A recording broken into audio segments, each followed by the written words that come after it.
Because of the purified atmosphere there. ठीक है, वहां भक्ति करना बहुत ही आसान हो जाता है क्योंकि इतने सारे हर जगह भगवान का नाम सुनाई देता है, भक्तगण दिखते हैं, so it becomes very conducive atmosphere, है ना। तो वहां भक्ति करना बहुत आसान है।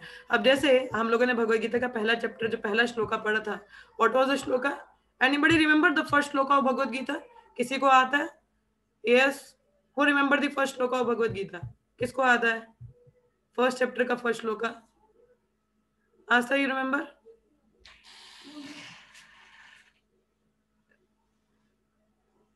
आस्था, आपको आता है श्लोका? कोमल माता जी, एनीवन? किसको आता है फर्स्ट चैप्टर का श्लोका? धर्म क्षेत्र कुरुक्षेत्र, नहीं पता? ये वजह जो पहला श्लोक धृतराष्ट्र ने बोला था उसमें क्या बोला? कुरुक्षेत्र का शब्द आया था ना वहां पे। इवन धृतराष्ट्र वाज डाउटफुल कि कहीं ये धाम के इन्फ्लुएंस से क्या हो जाएगा, ये कहीं दुर्योधन ये कौरव हैं, ये चेंज तो नहीं होगा माइंडसेट इनका, लड़ाई करने के लिए उतारू है कि नहीं, कहीं ये संधि तो नहीं कर रहे आपस में कि चलो ठीक है फिक्सअप कर लेते हैं, लड़ाई नहीं करेंगे। Because that is the potency of the Dham. Whoever goes to the dham, it purifies the mind and consciousness, and it makes one more conducive toward devotional service. So इसीलिए जो भक्तगण है, भक्ति के योगीज हैं, ये ऐसी जगह पे जाते हैं जैसे प्रयाग है, मथुरा है, वृंदावन, ऋषिकेश, हरिद्वार। तो ऐसी जगह पे जाके जैसे हमारी सेक्रेड रिवर्स हैं, यमुना, गैंजिस हैं, तो वहां जाके तपस्या करते हैं, ठीक है, या प्रैक्टिस करते हैं अपनी भक्ति की, क्योंकि भक्ति योगीज के लिए भी ये बहुत फेवरेबल है। Like there was an story कि वंस युधिष्ठिर महाराज जो भीम थे वो एक बार नदी, एक उनके जो राज्य था उनके मतलब नदी क्रॉस करके दूसरे विलेज में चले गए थे। उस विलेज में मैक्सिमम जो लोग थे वो मतलब चंडाल टाइप के थे, मतलब इग्नोरेंट राक्षस प्रवृत्ति के लोग थे, वहां नॉनवेज बनता था। And suddenly this Bhima started up shouting on Yudhishthir Maharaj. ठीक है, उनको क्या बोलने लगे?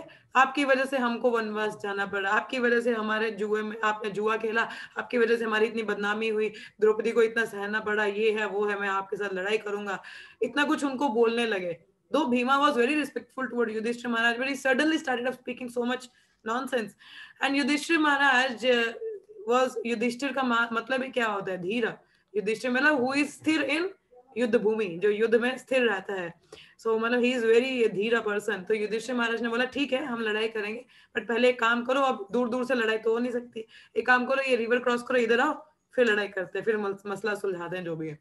सो then Bhima cross over the river and came back to the place जहाँ पे उनका राज्य था, उनका महल था, उसमें आते हैं। तो सडनली ही रियलाइज्ड, ओह ये तो मेरे बड़े भाई है, मैं ऐसे कैसे बोल गया इनके सामने। And he started apologising to Yudhishthir Maharaj. So उनको अपोलोजाइज करने लगे। तो then he asked Yudhishthir Maharaj ऐसा क्यों, क्या हुआ मेरे साथ? मैं उधर बैठा था, उधर इतना कुछ मैं आपको बोलना शुरू किया, और इधर तो I didn't said I am realising कि what I have done wrong. तो युधिष्ठिर महाराज से एक्चुअली वो जो गांव है वो पूरा चंडालों या राक्षसों का है, तो एटमॉस्फेयर का असर पड़ता है, जो भी जगह है उसका भी फर्क पड़ता है। So that is even if you go to the secluded place, आपका मन अपने आप शांत रहता है ना। If you go to a passionate place, if you go to a city area, और you go to some pubs or clubs or like that, तो आपका चेतना अपने आप खराब होता है ना।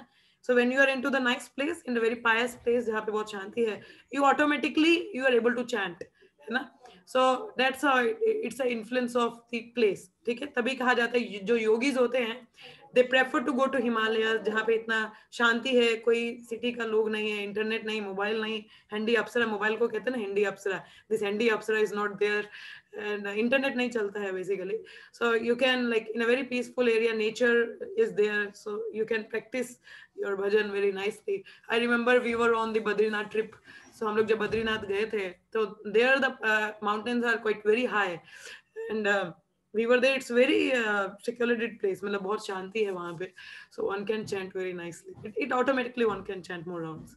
So that is the influence of the place. So that's why the yogis or the devotees, where they go, they prefer to go to the holy places, ठीक है।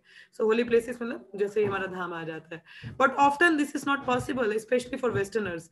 अब ये क्या है, मतलब जो जनरली जो पाश्चात्य देश के लोग हैं, अब जैसे वेस्टर्नर्स हैं, अब अपने इंडिया में तो there are many sacred holy places are there, है ना, we are fortunate we can go to Vrindavan, Mayapur, but for the westerners it's not possible to go to the sacred places because outside इतना sacred places नहीं है, या मतलब लगा लो कि ना के बराबर है. The so called yoga society in big cities may be successful in earning material benefit but they are not at all suitable for actual practice of yoga. अब कई बाहर के कंट्रीज में भी तो योगा प्रैक्टिस करते हैं लोग, योगा डे मनाते हैं भाई, हमारे प्रधानमंत्री जी ने भी योगा डे मनाया है, ठीक है. So yoga day is there world wide मनाया जाता है, but that is only on the bodily platform. If you say yoga means it comes from the word yog, and yog means to link with the supreme person ना. Yoga का क्या मतलब है, हमें supreme person के साथ लिंक करना है. It's not just on the bodily platform to take care of your body, pranayama and this kind of breath in breath out. सिर्फ सांस लेना छोड़ना ही भक्ति नहीं कहलाता है. This is only on the bodily platform. So actually बड़ी सिटीज में it's not that possible, you know. So one who is not self-controlled and whose mind is not undisturbed cannot practice meditation. तो yoga is kind of a meditation. ठीक है, योगी क्या करते हैं, meditate करते हैं. They just don't remain on the bodily platform to reduce their fat. कहते हैं ना वो, I don't know which आसन is that. ऐसे करके सांस लेते हैं उससे पेट अंदर जाता है. I don't remember. मुझे नाम नहीं पता है. So whatever it is, but this is not you're linking with God, like ऐसे सांस लेके आप भगवान से लिंक नहीं ना कर रहे हो. So that is not actual yoga. Yoga means to meditate on something. ठीक है. So the yogis meditate on Paramatma. Paramatma means the super soul within the heart. And we devotees are also meditating. Whom we are meditating on? We are chanting the holy names and we meditate on the holy names. So like that way. ठीक है. So that's why we are called bhakti yogis. है ना. So यहाँ क्या लिखा है आगे? So one who is not self controlled, whose mind is not undisturbed, cannot practice meditation. मगर जिसका self control नहीं है, मन नियंत्रण में नहीं है, क्या वो मेडिटेशन प्रैक्टिस कर सकता है? नहीं. आप खुद ही देख लीजिए, अगर आपका मन अशांत है तो क्या आप जप कर पाते हो? नहीं ना. You can't. When you are disturbed in your mind, would you able to chant the holy names? No, isn't it? So it needs a little control over the mind. Therefore, in the Brihan Naradiya Purana, it is said that in Kali Yuga, the present Yuga or age, when people in general are short-lived, slow in spiritual realization, always disturbed by various anxiety. Who remember the shloka 1110? 1110 किसको याद है? From the Bhagavatam? Yes, who remember this verse? पूजा माता जी, आपको याद है ये verse 1110 from the Bhagavatam? Yes. जी माता जी, थोड़ा सा मतलब प्राणे अल्पायु सभ्य प्राणे अल्पायु सभ्य कालो असीम युगे जन मंद सुमंद मति मंद भाग्य ही उपाध्यते. Very good. प्राण अल्पायुषो सभ्य कलौ अस्मि युगे जनः मंद सुमंद मतयो मंद भाग्य ही उपाधृतः. मंद सुमंद मतयो means they are disturbed, troublesome. ठीक है. उपाधृतः मतलब मिसगाइड, सॉरी, मंद सुमंद मिसगाइडेड है, लेजी है. प्राण अल्पायुषु, अल्पायुषु means they are short lived. यहाँ पे लिखा है ना, कलयुग में लोगों का आयु क्या है, छोटा है. ठीक है. They are disturbed, you know, they are misguided, and they are abhagya means mand sumand matyo, that is like unka jo bhagya hai, they are unlucky, you know. So this is not a conducive thing for their progress. ठीक है. एक तो आयु छोटा है तो योगा कैसे करेंगे? Initial time the yogis are doing yoga meditation for how many years? Thousands, 10,000s, like that they were doing the meditation. Like in Satya Yoga, the process was to realize God was meditation. सतयुग में क्या किया जाता था? Meditation के through realise किया जाता था भगवान को. बट उस टाइम पे लोगों का आयु कितना ज्यादा होता था? हरि बोल. सो मैं कह रही पाँव हटा. सो सतयुग में आयु कितना ज्यादा होता था? बहुत ज्यादा होता था, है ना. और लोगों का आयु भी बहुत ज्यादा था और एज भी कलयुग का सतयुग का एज भी, टाइम पीरियड भी बहुत ज्यादा था. तो लोग मेडिटेट कर पाते थे. अभी इतना छोटा एज है, even I think average 70 or 75. That is like sufficient. Nobody is living for 100 years right now. That is the कलयुग इज प्रोग्रेसिंग. तो छोटा आयु है, ठीक है, स्लो है, मन क्या कहते हैं, डिस्टर्ब्ड है ना, मिसगाइडेड है, इतना बुद्धि नहीं है कलयुग के लोगों का. So how much meditation they are able to do? Always disturbed है ना. It's stated in the Bhagavatam, they are always disturbed. Upadhritaha, they are disturbed. The best means of spiritual realization is chanting the holy name of the Lord. तो इसलिए कलयुग के लोगों के लिए क्या बोला गया है? They cannot go to the jungle and meditate. नहीं कर सकते क्योंकि एक तो बुद्धि कम है, आयु कम है, ठीक है, डिस्टर्ब्ड रहते हैं. ऐसी अवस्था में कैसे मेडिटेट करेंगे? It's not possible for them. So that's why in the Kali Yuga, the best process that is recommended to attain Golaka, or one has to remain for the self-realization. That is, it in the Kali Sanatrana Upanishad. This is mentioned in ये जो श्लोका है ये कहाँ mentioned है? कली सनत्रन उपनिषद में लिखा है, हरेर नाम एव केवलम कलु नास्तिव एव नास्तिव गतिर अन्यथा, कि सिर्फ हरि नाम से ही आपका उद्धार हो सकता है, इसके सिवा और कोई चारा नहीं है कलयुग में। आपको पता है कलयुग में we have an advantage also. What kind of advantage? Kalyug में एडवांटेज क्या है हम लोगों को? देखो सतयुग में मेडिटेशन करना होता था, like for the long years, 1000 सालों तक आपको मेडिटेशन करना है, ठीक है। फिर त्रेता युग में आया, सो देयर आर सेक्रीफाइसेस, मतलब यज्ञ हुआ करता था, ठीक है। मतलब यज्ञ भी लाइक आपको पता है एक यज्ञ करने में it requires so many things, सब कुछ प्योर होना चाहिए, बहुत खर्चा होता है यज्ञ करने में। It's not easy to perform the yagya. Charity भी तो देनी है उतनी, गाय दान में दो, घोड़े दान में दो। कलयुग के लोगों को वैसे खाने को नहीं है, दान में क्या देंगे, है ना। So sacrifice is also not possible. उस टाइम पे त्रेता युग में ये मेथड था। फिर द्वापर युग में टेम्पल वर्शिप, टेम्पल में डीटी वर्शिप, टेम्पल में डीटी वर्शिप हो गया। कलयुग के लोग अशुद्ध है, कहाँ से डीटी वर्शिप इतना प्रॉपर कर पाएंगे? But in our ISKCON we have the Brahmin devotees, those who are into the deity worship, but otherwise it's not that possible. So Kaliyuga के लोगों के लिए जो this age is called of quarrel of hypocrisy. People are so much into the bodily platform, इतना bodily platform पे हैं, ज्यादातर लोग तामसिक गुण में है। किस गुण में है? इग्नोरेंट में। सतयुग में maximum 100% population was in mode of goodness, सतोगुण में। त्रेता युग में 75% people are into mode of goodness. In Dvapara Yuga 50% people are on mode of goodness, and in Kaliyuga nobody is into the mode of goodness. Everybody is into the passion and ignorance, तामसिक और रजोगुण में है, ठीक है। So that's why this age is called quarrel and hypocrisy।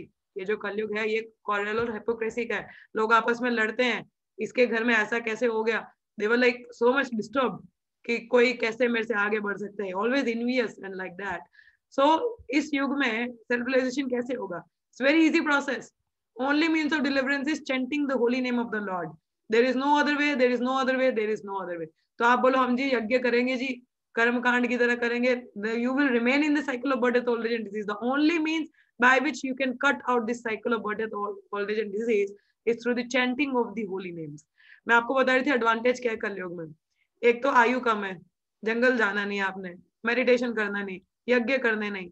The only yajna is the chanting of the holy name, and that for that also there is no hard and fast rule like dhyana yoga कि ऐसे करके कुशाग्रास पे बैठो, सीधे बैठ जाओ, ऐसे meditate करो। No, anywhere you can chant the holy names in whatever situation you are। आप किसी भी अवस्था में हैं, कैसे भी हैं, आप जप कर सकते हैं। You can always remember the Lord and can chant the holy names। And as I said many times, chanting the holy names means directly associating with Krishna। पर इतना तो योगी लोगों को नहीं मिला कृष्ण को एसोसिएट करने का, but we got the direct opportunity. भक्ति ना इतना आसान नहीं है लोगों के लिए, but Chaitanya Mahaprabhu has made it very easy for us. How? Just chant the holy names. That's why Chaitanya Mahaprabhu is called Patita Pavana. You know he has given us this holy name, ठीक है। The holy name it's not that's why इस हरे कृष्ण महामंत्र को, इसको महामंत्र कहा जाता है। सिंपल मंत्र तो नहीं बोला गया ना। मंत्र का क्या मतलब होता है? मन मतलब माइंड, एंड त्रा मतलब that delivers। तो मंत्र मतलब that delivers the mind, or that delivers the mind or deliver one from the cycle of birth, death, old age and disease। and this mantra is called महामंत्र। मंत्रों में महान जो मंत्र है that is called महामंत्र। जैसे देवों में देव महादेव, वैसे मंत्रों में मंत्र महामंत्र। and moreover this mantra is what we call it, this mantra is not of this Kalyuga, it is imported from Goloka. देखो कोई भी चीज है जो इंपोर्टेड होती है उसकी वैल्यू ज्यादा मानी जाती है। अमेरिका से इंपोर्टेड है ये चीज, we are like so value it, oh it's imported from outside. तो similarly this mantra is not of Kalyuga, ये धरती का भौतिक जगत का नहीं है। दिस मंत्र गोलोकेरा प्रेमा धना हरिनाम संकीर्तन, गोलोकेरा प्रेमा धना हरिनाम संकीर्तन, it is directly imported from Goloka to this earthly planet for the deliverance or for us fallen souls, so that we can get out of this cycle of birth, death, old age and disease। तो हमारे लिए ये गोलोक से import होके इधर आया है, and it has the all the potencies because नाम और नामी में भेद नहीं है। हमने पढ़ा था ना, नाम और नामी में भेद नहीं है, तो महामंत्र और भगवान कृष्ण में अंतर नहीं है. You are chanting Krishna, you are saying Krishna, Krishna is present in the name. When you chant, Krishna dances on your tongue. So you're directly associating with Krishna. So that's a very easy process. एक तो छोटा as है, कम as में ही you can go back to Godhead in a very easy way. Just chant the holy names. You don't have to do anything else. And that's how you get purified. You don't have to artificially control your senses, sit in a meditation. Yogis का बहुत बार fall down हो जाता है, मगर भक्ति योगी का fall down इतना आसान नहीं है, because they are all the time engage in devotional services, so they are getting the higher taste, so like that way. ठीक है, so the only process is chanting the holy names. So those who are not chanting, please start up chanting the mahamantra. What how it chants? Hare Krishna Krishna Krishna Hare Hare, Hare Rama Rama Rama Hare Hare. So this is how this Mahamantra goes. So those who are not even chanting, so please start chanting at least one round daily. मतलब 108 times repeat this mantra every day. And ये meditation chanting है, ये silent chanting नहीं है, क्या मन में कर रहे हो, नहीं. मन में करोगे तो सो जाओगे. कलयुग के लोग हैं ना, हमें जागे रहना पड़ता है. So you have to chant it little loud, कि at least you can listen the Mahamantra what you are speaking. So it's not a game of a mind. आपको सिर्फ मुंह से बोलना है और कान से सुनना है इसको ध्यान पूर्वक.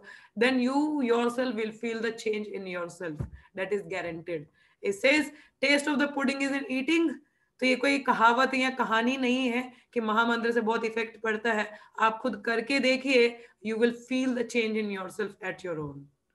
Okay, it cleanses your heart, as is Cheto Darpanam Marjanam. It cleanses the mirror of our heart, that is that where the dirt from the millions of birth has been accumulated. When you started up chanting, the Mahamantra cleanses our heart. Okay, so this is the process for Kali Yoga. So we need to chant the holy names. Rather than अगर आपको ये नहीं करना तो ध्यान yoga easy लग रहा है, then go to forest and practice. That is not possible for us. So very easy process is given to us. Just chant the holy names.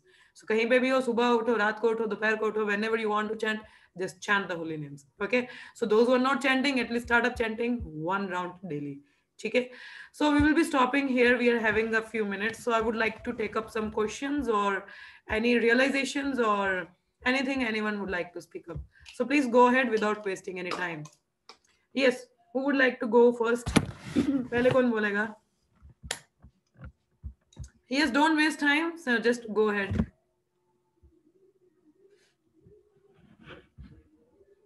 Yes. Shall I take names or you will be speaking at your own?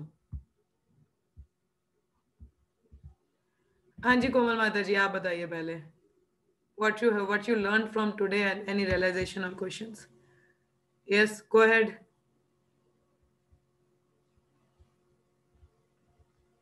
हाँ जी कोमल माता जी, I'm audible to you? Hope you are not sleeping. सो तो नहीं रहे हो आप? माता जी बस सो ही रही थी. अच्छा, सो ही रही थी. अरे वो जाए. ये निंद्र योगा चल रहा है यहाँ पे. हाँ नहीं मतलब अभी सोने का टाइम था ना. अच्छा, सोने का टाइम है अभी, तो निंद्रा योगा चल रहा है. एनीथिंग माता जी that you have heard or anything you want to speak up? कुछ बोलना है आपको? नो माता जी. नो माता जी, next time don't sleep, okay? Otherwise निद्रा योगा में निद्रा हो जाएगी. Don't become Mahavishnu. We have to become Krishna devotee. Mahavishnu सो जाते हैं ना, don't have to become Mahavishnu. Okay, इधर अपना ही लीला चला रहे हैं महाविष्णु का. Don't become Mahavishnu. Okay, next, anybody is having any question I would like to take up, or if nothing, then we can stop. Yes, Pooja Mataji, Astha, Bhavika, and anyone else? Aarti Mataji, do you have anything? Yes. Any questions, comments, or something that is not understood? किसी कुछ ना समझ में आए तो पूछ सकते हैं. Yes, anyone having? Please say yes or no, so that I can understand. अभी तो फिलहाल नहीं है. Okay, this Aarti Mataji said she doesn't have anything. Okay, anyone else? Please say yes or no, so that I can got to know.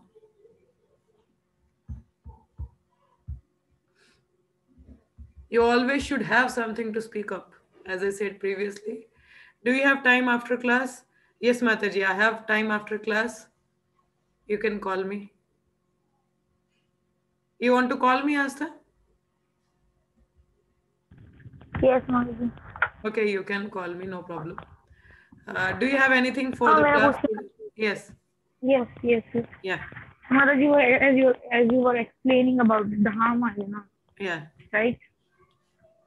Like फिर ऐसे चाहते हैं ना कि like तीर्थी कुर्वन्ते तीर्थानि, like you know, as it stated in Bhagavatam, like तीर्थी कुर्वन्ते तीर्थानि, like जो devotees होते हैं वो धाम कैरी करते हैं. Yes. Are you getting my voice? Yes. तो Yeah. माताजी जैसे हम दिल में क्या कहने का मतलब था कि जैसे ये कोई डिवोटी एक बार आ गया तो वो परमानेंटली धाम बन जाता है, या फिर डिवोटी के रहने तक ही धाम रहता है, परमानेंटली होता है? Yes, माताजी, permanently in the sense you are saying कि धाम वो भक्तों के रहने तक ही रहता है कि उनके जाने के बाद में. देखो, those who are Acharya, like मतलब जैसे ये प्रभुपाद हैं, श्रील प्रभुपाद जहाँ गए हैं, that place is very sacred because he is an acharya. So wherever the devotee has placed, that place is blessed. You know, वो place क्या होती है, वो blessed हो जाती है. और rest जो वहाँ पे रहने वाले उन पे भी depend करता है कि how they are keeping that place sacred. ठीक है? Wherever the Prabhupada has traveled, that place has become Dham. For us, Mayapur is Dham. Any ISKCON temple you visit, that is Dham for us. Because Prabhupada has been there. Understanding, Mataji? Yes. Thank you, Mataji. Yeah. Anything else? और किसी का कोई प्रश्न है? और जैसे अगर कोई डिवोटी आपके घर पे आते हैं आस्था माताजी, तो आप बोलोगे मेरा घर भी धाम बन गया है. When the Acharya visited your place, that is Dham. Now it's your responsibility to keep it Dham. You know, then worship it is like a Dham. Yes. Okay. Yeah. Any further questions? Anybody having? और किसी का कोई प्रश्न है? पूजा माता जी, आपको कुछ बोलना है? नो माता जी. हाँ जी. नो माता जी. No माता जी. Okay माता जी. No problem. Okay, then if nothing, then we'll be stopping here. So you all can join for tomorrow Bhagavatam class. So at 8:30 a.m. sharp from 8:30 to 9:10, or it can go ahead also if you will be there. And tomorrow we will be memorizing the shlokas also from 16, 17 and 18. कल Tuesday है ना, तो कल जो 16, 17 और 18वां श्लोका भी हमें memorize करना है. So tomorrow I might take a little extra time, it depends. Or the previous shlokas that we have memorized, so please try to repeat them. I will listen from all of you. Okay, so please try to join morning for Bhagavatam class. It's very nice, as today we studied that we have to give regular hearing to Bhagavatam and serve the Vaishnavas. Then only we can become free from the troubles of our heart. So if you all want to get free of your troubles of your heart, so come for Bhagavatam and listen the Bhagavatam and serve the person Bhagavatam. Okay, so thank you so much for joining. Let's chant 3 times Hare Krishna. Hare Krishna, Hare Krishna, Krishna, Hare Krishna, Krishna, Hare Hare, Krishna Krishna, Hare Hare Hare, Rama, Hare Hare Rama, Rama, Hare Rama, Rama, Hare Rama Hare. Rama, Hare Hare Hare, Krishna, Hare Krishna, Krishna Hare Krishna, Krishna, Hare Hare Hare, Krishna, Hare Krishna Rama, Krishna, Hare Hare Hare, Rama, Hare Rama Rama, Hare Rama, Hare Rama, Hare. Rama Rama, Hare Hare Hare, Krishna, Hare Hare Krishna, Krishna, Hare Krishna Krishna, Hare Krishna Hare, Krishna, Hare Hare Hare, Rama, Hare Hare Rama, Rama, Hare Hare Rama, Rama Rama, Hare Shri Hare. Krishna Arjun Samvad ki jai, Granth Srimad Bhagavad Gita Jai. ki jai, all the Samvad devotees ki jai, Srila Prabhupada ki jai. Thank you so much. See you all tomorrow morning Bhagavatam class. Hare Krishna. Hare Krishna everyone.